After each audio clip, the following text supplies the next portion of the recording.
This is the Ford Mustang Bullitt, and in this video I'm going to show you a few of the clever ways you can customize this car on the fly with a look at the various adjustable settings, how you work them, and what they do.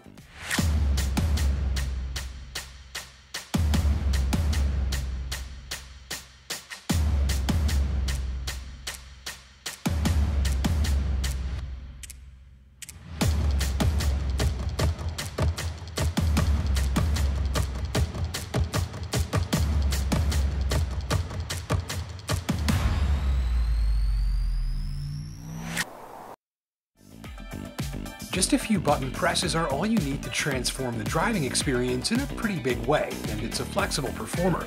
Note that this is the Mustang Bullitt, but that much of what I'm about to show you applies to the standard Mustang GT that this Bullitt model is based on. And it starts here, in this all-digital instrument cluster, and also here with these buttons on the steering wheel, and in particular, the one marked by the Mustang icon. Press that and a menu opens and you've got several ways to customize the car at the tip of your fingers.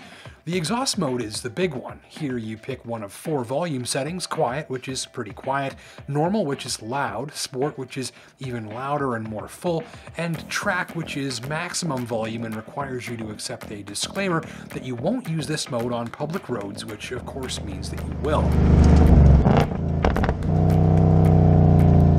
And this is really clever. You get a quiet start timer where you can specify a range of times when the car will start up in the quiet mode, regardless of the mode you've engaged, to prevent, say, waking up the neighbors if you leave early for work. I like that idea.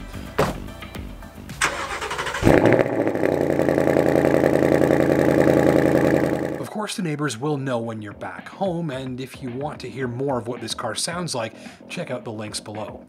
Next up, you can change the layout of the instrument cluster from something conventional looking to something for track day with the big sweeping linear tachometer, or something for the drag strip with this setup.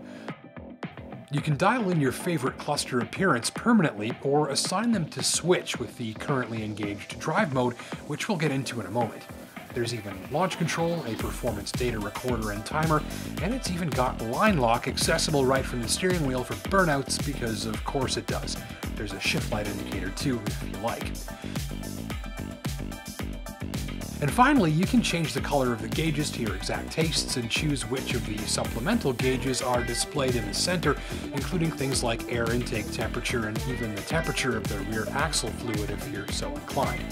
And down here on this panel of toggle switches, you can pick from one of several drive modes, including one for bad weather, one for the drag strip, and one for sporty driving, and more.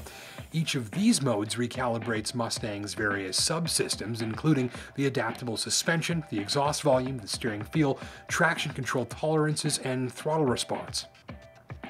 And notably, thanks to that trick suspension, there's a big difference in the ride quality between each mode, with normal being something like a comfy sports sedan, and sportier modes feeling more like a coilover-equipped weekend project track car. There's a separate switch to control the feel of the steering, comfort for a light and lazy setup that's great on the highway, normal for general-purpose driving, and sport steering, which makes the steering quicker and tighter and heavier, almost twitchy, more like a go-kart. You can assign your own custom drive mode through the instrument cluster menu as well by picking the specific arrangement of subsystem settings that you like the best. So end of the day, if you're after a comfortable and relaxing highway drive, pick the normal drive mode, set the exhaust to quiet, and set the steering to comfort, and this rip-snorting rev rocket is scarcely any louder or less comfortable than a Camry. Or pick something sportier to blast exhaust music from the tailpipes and feel like you're in something a lot more potent.